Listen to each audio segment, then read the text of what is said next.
नमस्कार, आप देख रहे हैं राष्ट्र प्रथम। आपके साथ मैं हूं तुषार शर्मा। राजस्थान के इस खास बुलेटिन में आपका स्वागत है। उन तमाम खबरों से आपको कराएंगे मुखातिब, लेकिन उससे पहले सुर्खियां। उदयपुर के दौरे पर पहुंचे उपराष्ट्रपति जगदीप धनखड़। सबसे ऊंची शिव प्रतिमा को लेकर कही बड़ी बात। राजस्थान के 12 रेलवे स्टेशन की कैंटीन की गुमटी में लगी भीषण आग, लपेट देख मचा लोगों में हड़कंप। दिवाली पर गहलोत सरकार का बेटियों को तोहफा, फ्री में होगी 12वीं तक की पढ़ाई। भरतपुर में आईजी और एसपी ने दिवाली ड्यूटी पर तैनात जवानों को खिलाई मिठाई और दिया खास संदेश। भरतपुर में दीपावली पर पोते को पटाखे से झुलसा देख दादा की हुई मौत, पोता जयपुर किया गया रेफर। अब खबरें जानेंगे विस्तार से। आपको बता दें कि भारत के 14वें उपराष्ट्रपति जगदीप धनखड़ 25 अक्टूबर की सुबह भारतीय वायुसेना के स्पेशल हेलीकॉप्टर से उदयपुर एयरपोर्ट पहुंचे। यहां से वह नाथ द्वार पहुंचे और श्रीनाथ प्रभु के दर्शन के बाद विश्व की सबसे बड़ी शिव प्रतिमा का स्थान पहुंचे। और उपराष्ट्रपति धनखड़ का राजस्थान से खास नाता रहा है, और क्योंकि उनका गांव झुंझुनू में है और चित्तौड़गढ़ जिले के सैनिक स्कूल में उन्होंने पढ़ाई की है। विश्व की सबसे ऊंची शिव प्रतिमा को ध्यान में रखकर एक कार्यक्रम रखा गया, जिसमें मंत्री उदयलाल अंजना और विधानसभा अध्यक्ष सीपी जोशी सहित अन्य लोग उपस्थित रहे। और उनके आने से पहले ही विभिन्न व्यवस्थाओं के लिए जिला कलेक्ट्रेट ताराचंद मीणा ने सुरक्षा, स्वागत, कारकेड, रूट प्लान और एम्बुलेंस समेत चिकित्सा व्यवस्था, एयर क्यू और आवास, भोजन और वाहन व्यवस्था, सुरक्षा, पास प्रवेश व्यवस्था आदि के लिए विभिन्न अधिकारियों को दायित्व सौंपे हुए थे। उनके आने के बाद ही भारी पुलिस बल साथ में रहा और उपराष्ट्रपति धनखड़ नाथ द्वार विश्व स्वरूप शिव प्रतिमा स्थान पहुंचे। उससे पहले उनके स्वागत की तैयारियां की गई थी और उनके पहुंचने के बाद मेवाड़ी अंदाज में स्वागत किया गया उनका। फिर कार्यक्रम में मंच पर वो पहुंचे। उन्होंने सभी दीपावली की हार्दिक बधाइयां दी सभी को और बुलावे पर दूसरी बार यहां आने का मौका मिला। ये लोगों से उन्होंने संवाद किया और दोनों बार देखकर बहुत खुशी हुई। उद्योगपति मदन पालीवाल ने जो सोच रखी थी इस प्रतिमा को बनाने के लिए, उसे हकीकत किया है। बता दें कि शिव प्रतिमा का लोकार्पण कार्यक्रम 29 अक्टूबर को शुरू होगा, जो 6 नवंबर तक चलेगा। इसमें मुरारी बापू रामकथा पढ़ेंगे और रात के गायक, कलाकार सहित अन्य कार्यक्रम भी इसमें होंगे।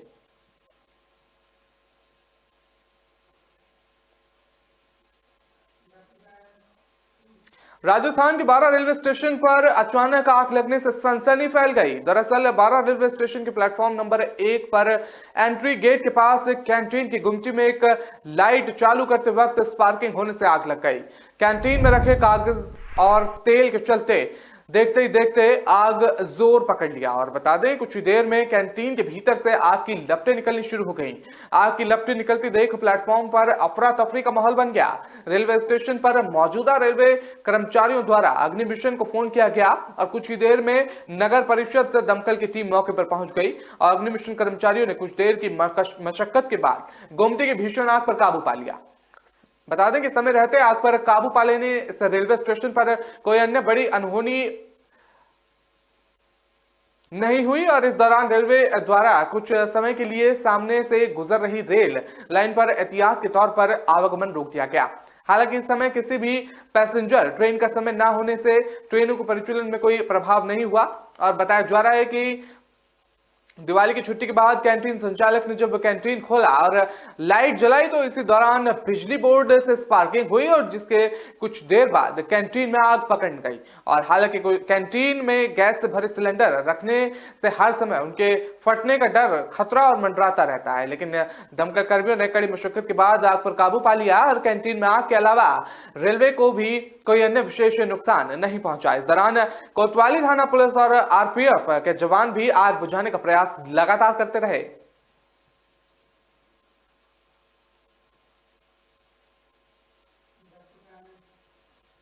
राजस्थान की गहलोत सरकार ने बेटियों को बड़ा तोहफा दिया है। दरअसल प्रदेश में इंदिरा शक्ति फीस पुनर्भरण योजना शुरू की गई है और अब इस सरकार की ओर से आरटीआई के तहत पढ़ने वाली बेटियों को 12वीं कक्षा तक पूरा खर्च सरकार उठाएगी।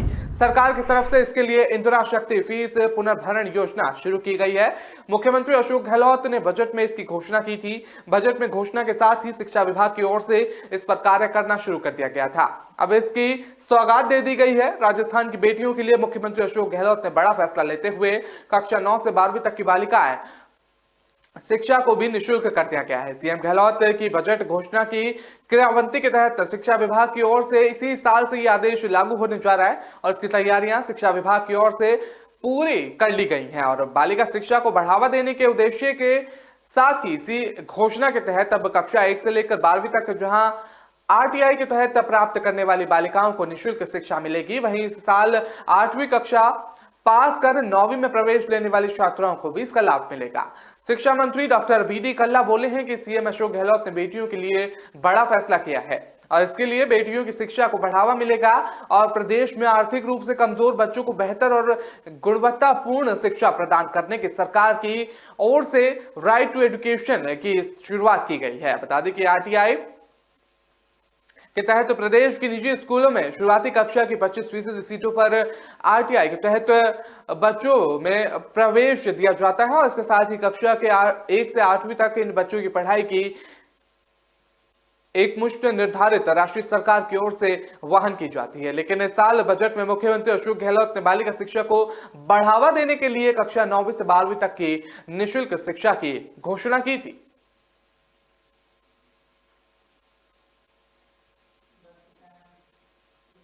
कोरोना महामारी की गाइडलाइन में छूट मिलने से 2 साल बाद 5 दिवसीय दीपोत्सव का त्योहार देश में बड़े ही उत्साह से मनाया जा रहा है।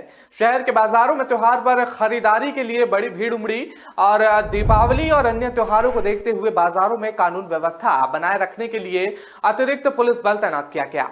बाजारों में जगह जगह पुलिस के जवान तैनात करने के लिए पॉइंट बनाए गए हैं और बाजारों में भीड़ को देखते हुए एसएसपी और डीसीपी और थाना अधिकारी खुद गश्त करते हुए नजर आए। वहीं रात को भीड़ कम होने पर पुलिस के वरिष्ठ अधिकारियों ने इन जवानों के पास जाकर उन्हें मिठाई खिलाई और परिवार के लिए मिठाई के पैकेट भी दिए। राजस्थान के भरतपुर संभाग के पुलिस महानिदेशक गौरव श्रीवास्तव और पुलिस अध्यक्ष श्याम सिंह ने दीपावली के त्योहार पर नई पहल की है। शहर में कानून व्यवस्था और यातायात को संभालने के लिए जितने भी जवान लगाए गए थे, रात करीब 11:30 बजे पॉइंट पर जाकर आईजी और एसपी ने अपने हाथों से उनको मिठाई खिलाई।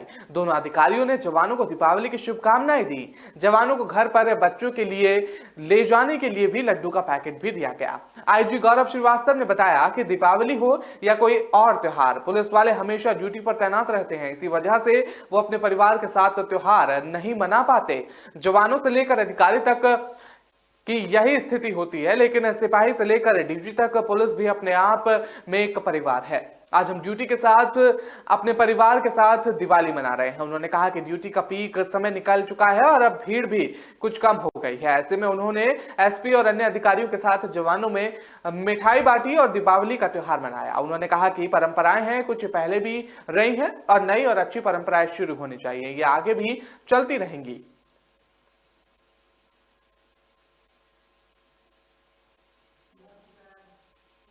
राजस्थान के भरतपुर जिले के सीकरी कस्बे में दीपावली के त्योहार पर पटाखा चलाते समय एक 16 वर्षीय किशोर झुलस गया। जिस समय किशोर झुलसा उस समय घर के अंदर किशोर के 90 वर्षीय दादा भी मौजूद थे। जैसे ही दादा ने देखा कि उनका पोता पटाखा चलाने से झुलस गया है और घायल पोते को देख दादा की सदमे से मौत हो गई। परिजन दादा पोते को लेकर अस्पताल पहुंचे, जहां डॉक्टर ने दादा को मृत घोषित कर दिया और पोते की हालत गंभीर होने पर डॉक्टर ने किशोर को जिला अस्पताल के लिए रेफर कर दिया। जानकारी के मुताबिक सीकरी कस्बा के पीपला माता मंदिर के पास रहने वाले मदन लाल घर के अंदर लोटे हुए थे। तभी मदन लाल का पोता ध्रुव दिवाली के त्योहारों के अवसर पर आतिशबाजी करने निकला। आतिशबाजी करते समय अचानक ध्रुव के हाथ में पटाखा फट गया और ध्रुव के हाथ में पटाखा फटने से किशोर ध्रुव खत्री गंभीर रूप से घायल हो गया। ध्रुव को घायल अवस्था में देख दादा मदन लाल की सदमे से मौत हो गई।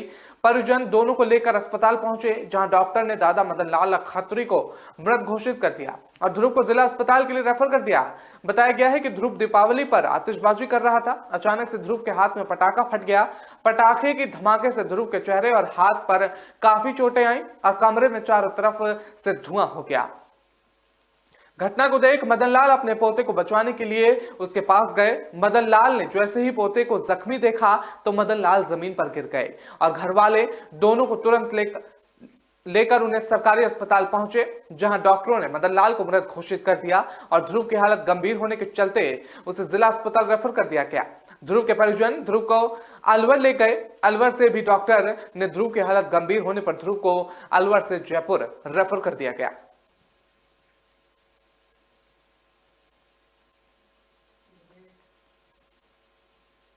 फिलहाल वक्त चला एक छोटे से ब्रेक का। खबरों का सिलसिला लगातार जारी रहेगा।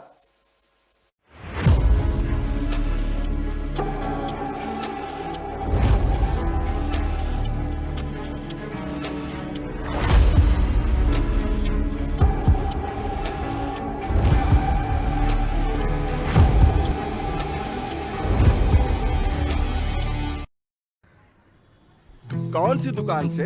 अपनी दुकान अपने अमेज़न से। हुडी से रुमाल तक, टीवी इन द हॉल तक, जीते हैं हम शान से। सब कुछ अमेज़न से। क्या क्या मिल सकता है विद इन 500। हर बजट में ढेर सारी चॉइसेस देख लो और पहले ऑर्डर पे तो डिलीवरी भी फ्री। फिर तो और दिखाओ। अमेज़न के भरोसे के साथ हर बजट में जो चाहो वो पाओ। फिर अमेज़न खुलते ही दिल कहेगा और दिखाओ।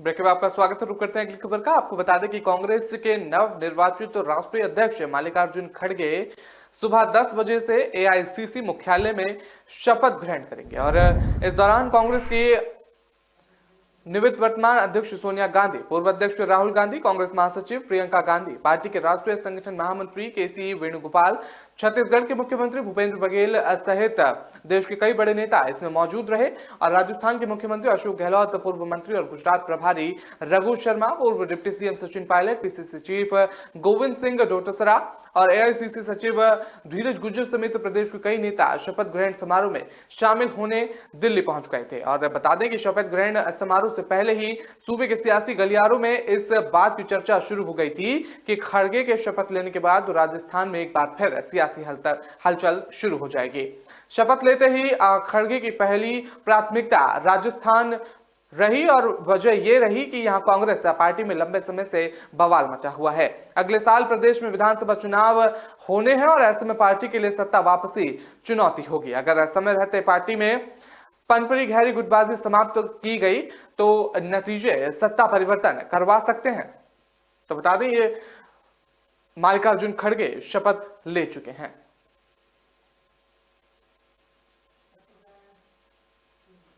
राजस्थान में विधानसभा चुनाव 2023 में होंगे और सरकार बनने को लेकर दोनों पार्टियां कांग्रेस और बीजेपी अपना अपना दावा ठोक रही हैं, लेकिन बीएसपी अभी कुछ भी बोलने की स्थिति में नहीं है। बता दें कि बसपा की क्या रणनीति होगी और क्या रणनीति रहेगी राजस्थान विधानसभा चुनाव में, अभी ये स्पष्ट नहीं हो पाया है। बसपा 1990 में पहली बार राजस्थान के विधानसभा चुनाव में मैदान में उतरी थी, लेकिन बसपा किसी भी विधानसभा की सीट पर जीत हासिल नहीं कर सकी। बसपा को जीत का स्वाद राजस्थान में 1998 के विधानसभा चुनाव में मिला, जब बहुजन समाज पार्टी ने 108 विधानसभा सीट पर अपने प्रत्याशी को चुनावी मैदान में उतारा था। बता दें कि बसपा को 1998 के विधानसभा चुनाव में 2 सीट पर भरतपुर जिले की नगर विधानसभा सीट से माहिर आजाद और अलवर जिले की बानसूर सीट से जगत सिंह अदामिया जीतकर विधानसभा पहुंचे थे। साल 1998 के विधानसभा चुनाव में कांग्रेस पार्टी ने 150 सीट पर जीत दर्ज कर प्रदेश में सरकार बनाई थी। 150 विधायक कांग्रेस सीट के जीत कर आने के बसपा विधायकों को कोई तवज्जो नहीं मिली, क्योंकि बसपा के विधायक की किसी भी पार्टी को जरूरत नहीं थी। 2003 के चुनावों में बसपा को फिर से 2 विधायक दौसा जिले की बांदीकुई सीट से मुरारी लाल मीणा और करौली जिले की सपोटरा विधानसभा सीट से सुखलाल जीतकर विधानसभा पहुंचे, लेकिन 2003 में भारतीय जनता पार्टी 120 सीट पर विजय हासिल कर पूर्ण बहुमत से आई थी और कांग्रेस को मात्र 56 सीटों पर जीत मिली थी। इसलिए 2003 में भी बसपा विधायकों की किसी जरूरत नहीं पड़ी। साल 2008 के विधानसभा चुनाव में बहुजन समाज पार्टी के 6 विधायक जीतकर विधानसभा पहुंचे। 2008 में विधानसभा के चुनावों में बहुजन समाज पार्टी के नवलगढ़ की विधानसभा सीट पर राजकुमार शर्मा, उदयपुर वाटी के राजेंद्र गुड़ा और गांगुपू से राकेश मीणा और सपुटरा से रमेश मीणा, दौसा से मुरारीलाल मीणा और धौलपुर जिले की बड़ी विधानसभा सीट से गुरजार सिंह मिलेंगा बहुजन समाज की टिकट पर चुनाव लड़कर विधानसभा पहुंचे थे।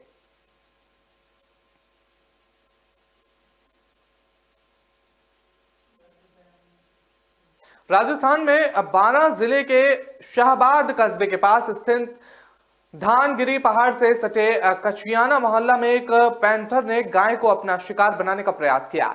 गाय के रंभाने की आवाज सुनकर मोहल्ले वासियों ने देखा तो वहां एक पैंथर था। इसके बाद लोगों में हड़कंप सा मच गया। गांव के लोगों ने पैंथर को भगाने के लिए अपने अपने छतों पर चढ़कर शोर मचाना शुरू कर दिया और आतिशबाजी करनी शुरू कर दी। इसके बाद शोर मचाने की वजह से गाय को घायल अवस्था में छोड़कर पैंथर जंगल की ओर भाग गया।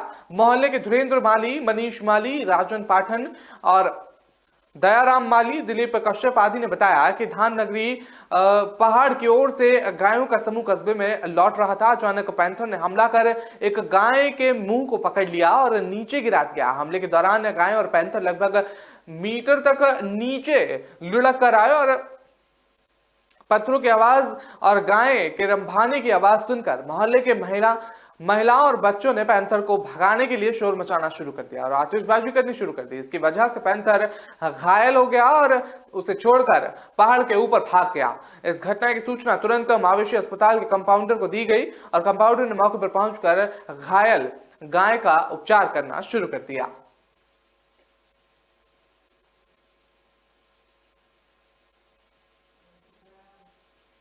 राजस्थान में 1 नवंबर से सरकार किसानों से एमएसपी पर फसल खरीदना शुरू करेगी।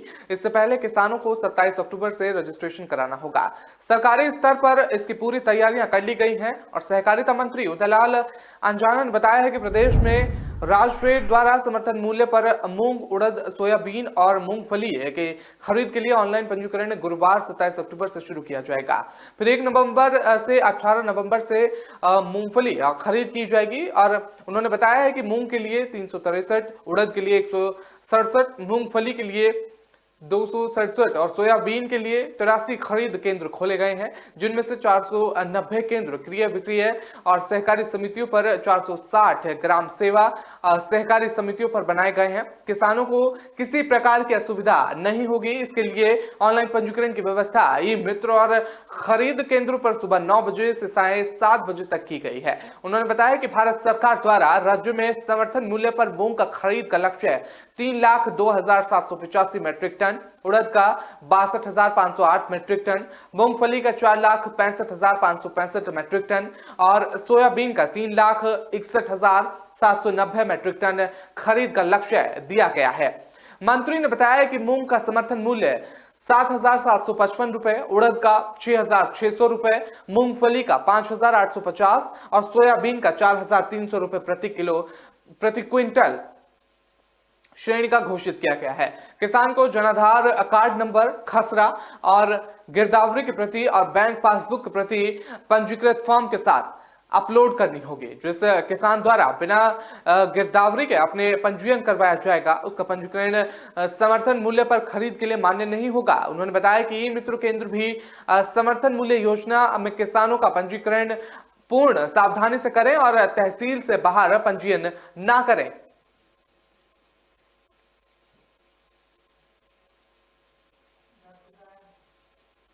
राजस्थान के कोटा का हृदय कहा जाने वाला किशोर सागर दिवाली के दिन जगमगा उठा था। राज्य सरकार की पहल पर जिला प्रशासन, नगर विकास, न्याय, नगर निगम और पर्यटन विभाग के सहयोग से दीपोत्सव का भव्य आयोजन किशोर सागर की पाल पर किया गया। पहली बार हुए इस तरह के आयोजन में 21,000 दीपकों की दमक और लोक रंग की धमक और आतिशबाजी से किशोर सागर का नजारा देखने लायक था। इस अवसर पर दीपदान और चंबल की महाआरती भी की गई। इस दौरान 21,000 दीपों से किशोर सागर में दीपदान किया गया। कार्यक्रम के दौरान लोक कलाकारों की प्रस्तुतियों के बाद विधिवत मंत्रोच्चार के साथ चंबल की महाआरती की गई। समारोह के अंत में भव्य आतिशबाजी की गई और आकाश में बिखरे आतिशी नजारों से किशोर सागर से नयन भिराम सौंदर्य मन को छू गया। रंगोली के रंगों ने भी अपनी अलग ही छटा बिखेरी। संभागीय आयुक्त दीपक नंदी, जिला कलेक्ट्रेट ओपी बुनकर और खादी गर्म उद्योग बोर्ड के उपाध्यक्ष पंकज मेहता, समाज सेवी अमित धारीवाल और नगर निगम कोटा उत्तर और दक्षिण के महापौर, उप महापौर, आयुक्त और अन्य अधिकारी और गणतव्य नागरिक उसमें मौजूद रहे। कोटा में दीपावली के दिन घर से दूर रह रहे छात्र छात्राओं ने धूमधाम से दीपावली का पर्व मनाया। विद्यार्थियों ने यहाँ लैंडमार्क सिटी में कोचिंग संचालक बच्चों के साथ मिलाकर जमकर दीपावली का पर्व मनाया। इस दौरान म्यूजिक, मस्ती, दीपक प्रज्वलन और पटाखे भी चलाए गए। सभी स्टूडेंट एक दूसरे को हैप्पी दीपावली कहा और जमकर दीपावली का आनंद लिया। यहाँ लैंडमार्क सिटी स्थित कैंपस में कोटा में कोचिंग कर रहे 1000 से अधिक छात्राएं एकत्रित हुई, जहां कार्यक्रम का शुभारंभ दीप प्रज्वलन के साथ किया गया। आरती आराधना के बाद यहाँ म्यूजिक का दौर शुरू हुआ। जैसे ही फिल्मी गीत बजने लगे तो एक के बाद एक स्टूडेंट अपनी अपनी जगह पर खड़े होकर नाचने और गाते हुए नजर आए। एक के बाद एक गीतों का सिलसिला करीब 2 घंटे तक चला और इस दौरान स्टूडेंट ने जमकर ठुमके लगाए।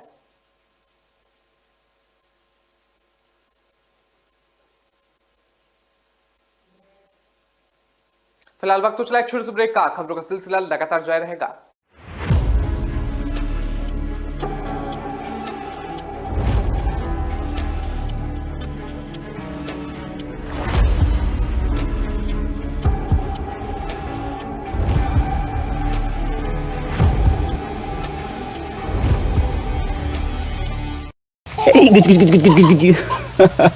तुम्हें अपनी गोद में खिलाने जैसा कोई एहसास नहीं दुनिया में। पर एक दिन था जब मुझे लगा कि शायद मुझे ये मौका कभी मिलेगा ही नहीं। तुम आने वाले थे और पापा की तबीयत बहुत खराब हो गई। लाइफ एक दिन बिना किसी वार्निंग के बदल गई। You want to sleep? Okay okay okay, सो जा सो जा। पता है, बहुत डर गया था मैं। तुम दोनों अकेले थे। अगर मुझे कुछ हो जाता तो तब मैंने एक लेटर भी लिखा था। क्या लिखा था? हा?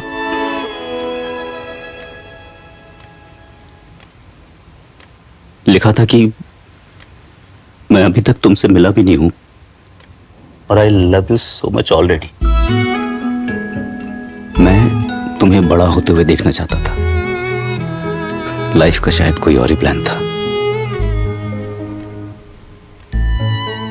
अरे, तुम दोनों को कभी मेरी कमी महसूस ना हो, इसलिए मैंने सब कुछ प्लान कर लिया है।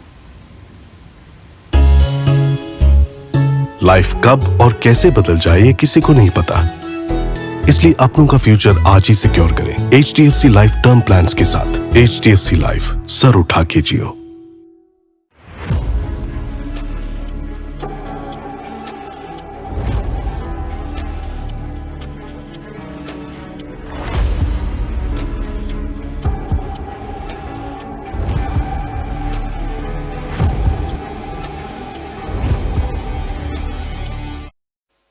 ब्रेक में आपका स्वागत है। रुक करते हैं अगली खबर का। आपको बता दें कि कोटा में संसदीय क्षेत्र में अपने के बीच दिवाली मनाने आए ओम बिरला यानी कि लोकसभा अध्यक्ष खुद को प्रोटोकॉल से पूरी तरह अलग कर आमजन से मिले। और बता दें कि तलवंडी क्षेत्र में करीब 1.5 घंटे तक मुख्य बाजार में उन्होंने लोगों को दीपावली की बधाई दी और उनके हालचाल जाने। वरिष्ठ जनों से बातचीत करने के लिए कहीं वो घर के बाहर बनी सीढ़ियों पर बैठ गए तो कहीं घर नहीं जा पाए। कोचिंग विद्यार्थियों से उन्होंने काफी देर तक बात की। रामास्वामी के लिए तलवंडी चौराहे पहुंचने पर स्पीकर ओम बिरला का आमजन की ओर से भव्य आतिशबाजी कर स्वागत किया गया। यहां से स्पीकर बिरला पैदल ही सम्राट चौराहे की ओर रवाना हो गए और रास्ते में स्पीकर बिरला बड़ी आत्मीयता से लोगों और व्यापारियों से मिले और उन्हें दीपावली की बधाई दी। स्पीकर ओम बिरला ने व्यापारियों से बाजार की भी जानकारी ली। उन्होंने बताया कि कोरोना के 2 साल बाद इस बार बाजार गुलजार है। बाजारों में लोग बेहद उत्साह के साथ आ रहे हैं और खरीदारी पूरी कर और जोरों शोरों से नजर आ रहे हैं। बिरला ने इस बात पर खुशी जताई कि हालात अब पहले की तरह हो गए हैं, जिससे लोगों का जीवन बेहतर हुआ है। रास्ते में उनकी मुलाकात कई जगहों पर वरिष्ठ जनों से भी हुई और उन्होंने एक घर के बाहर बनी सीढ़ियों पर बैठकर काफी देर तक बुजुर्गों से बात की। ओम बिरला को इस तरह अनौपचारिकता होते हुए देख लोग भी हैरान रह गए। इसी तरह एक दुकान पर जाकर वहां भी स्पीकर बिरला ने एक बुजुर्ग महिला से उनकी तबीयत पूछी और उनकी पुरानी छड़ी देख बिरला ने कहा कि आपको जल्द एक नई छड़ी भिजवाऊंगा।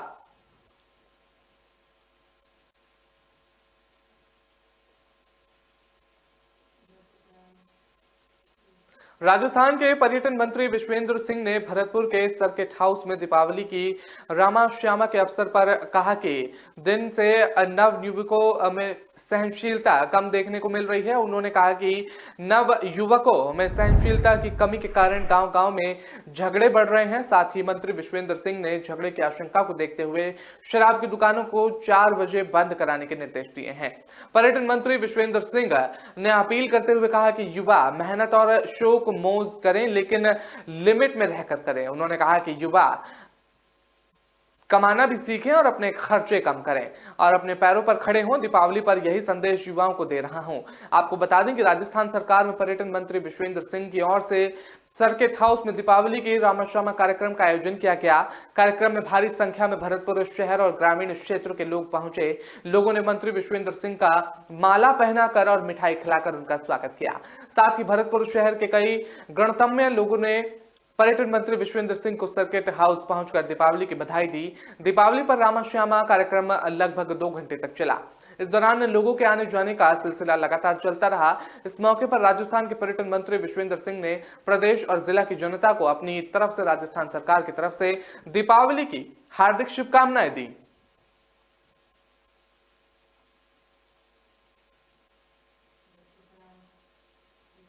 मुख्यमंत्री अशोक गहलोत ने कहा कि आदिवासियों के तीर्थ मानगढ़ धाम के विकास के लिए राज्य सरकार निरंतर कार्य कर रही है और इसे राष्ट्रीय महत्व का स्मारक घोषित करने की दिशा में भी राज्य सरकार लगातार प्रयास कर रही है। गहलोत ने टिप्पणी मानगढ़ धाम के विकास कार्यों की विस्तृत समीक्षा करते हुए की है। मुख्यमंत्री ने राज्य सरकार द्वारा मानगढ़ धाम पर करवाए जा रहे विभिन्न विकास कार्यों को समयबद्ध पूर्ण करने के निर्देश दिए हैं। साथ ही 1 नवंबर को प्रधानमंत्री नरेंद्र मोदी के प्रस्तावित बांसवाड़ा दौरे के लिए आवश्यक तैयारियां पूरी करने के लिए भी निर्देश दिए हैं। गहलोत ने कहा कि प्रधानमंत्री को 2 बार पत्र लिखकर राजस्थान के बांसवाड़ा जिले में स्थित मानगढ़ धाम को राष्ट्रीय महत्व का स्मारक घोषित करने की मांग की गई है। मुख्यमंत्री ने अपने पत्र में प्रधानमंत्री को अवगत कराया कि 1913 में मानगढ़ में गोविंद गुरु के नेतृत्व में एकत्रित वनवासियों पर ब्रिटिश सेना ने गोलीबारी की थी। इस गोलीबारी में 1500 से अधिक वनवासियों ने अपना बलिदान दिया और वनवासियों के बलिदान और गोविंद गुरु के योगदान को रेखांकित करने के लिए राज्य सरकार ने मानगढ़ धाम में जनजातीय स्वतंत्रता संग्राम संग्रहालय बनाया है। गहलोत ने लिखा कि जनजातीय आदिवासी बहुल क्षेत्र बांसवाड़ा, डूंगरपुर आदि जिले के जनप्रतिनिधियों द्वारा मानगढ़ को राष्ट्रीय महत्व का स्मारक घोषित किए जाने की मांग की जा रही है। पूर्व में 8 अगस्त 2022 को भी इस मांग को लेकर मंत्री की ओर से केंद्र को पत्र लिखा गया था और मुख्यमंत्री ने कहा कि राष्ट्रीय स्मारक प्राधिकरण इस संबंध में उचित कार्रवाई कर मानगढ़ को राष्ट्रीय महत्व का स्मारक घोषित कर सकती है। गहलोत ने प्रधानमंत्री नरेंद्र मोदी से मानगढ़ धाम को राष्ट्रीय महत्व के स्मारक का दर्जा प्रदान करने का आग्रह किया ताकि अमूल्य बलिदान देने वाले वनवासियों और नव चेतना के संचार में योगदान देने वाले महान संत गोविंद गुरु को सच्ची श्रद्धांजलि अर्पित की जा सके।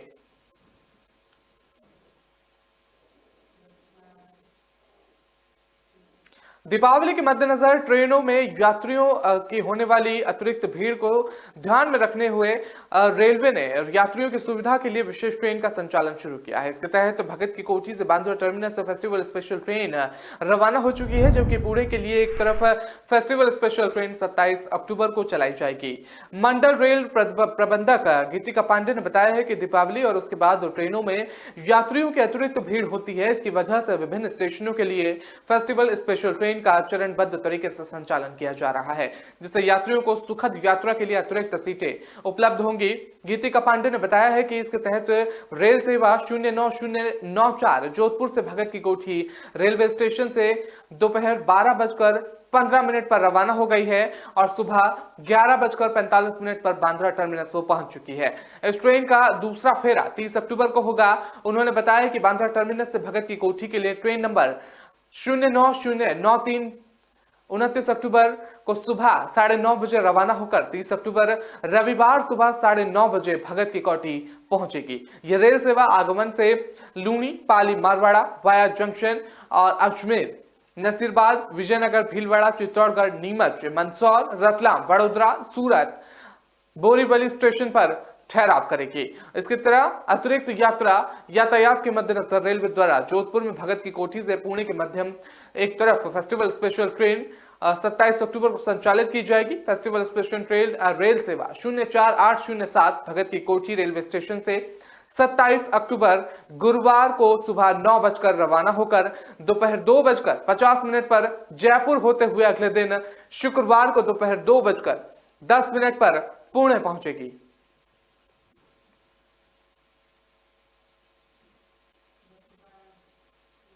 उदयपुर के इतिहास में 12 करोड़ रुपए के 23 किलो सोने की डकैती के मामले में उदयपुर पुलिस ने बड़ा खुलासा किया है। यह डकैती उदयपुर शहर के सुरेंद्रवास क्षेत्र स्थित मणिपुरण गोल्ड लॉन कार्यालय ने हुई थी। और बता दें, डकैती कोई सामान्य बदमाशों ने नहीं की थी, बल्कि शातिर और आदतन बदमाशों द्वारा की गई।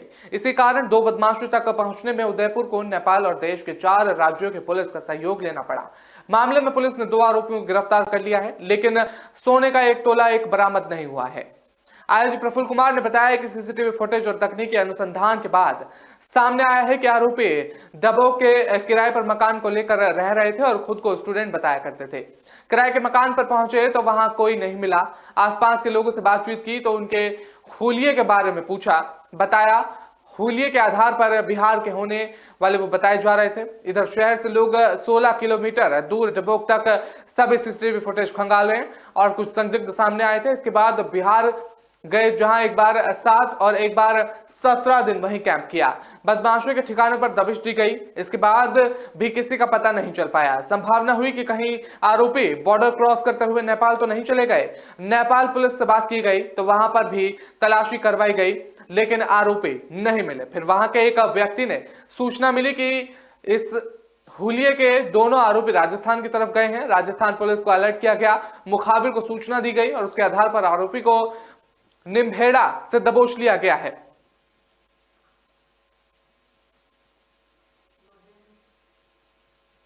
फिलहाल इस बुलेटिन में इतना ही। मुझे दीजिए इजाजत। नमस्कार।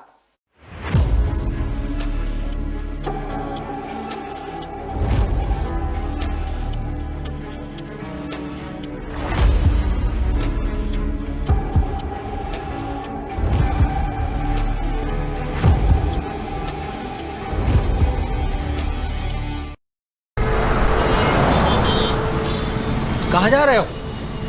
दुकान पर बैठो और इसे आगे बढ़ाओ। पापा, दुकान आगे बढ़ाने के लिए मुझे दुकान पे बैठने की जरूरत नहीं है। बस बातें करवा लो इनसे।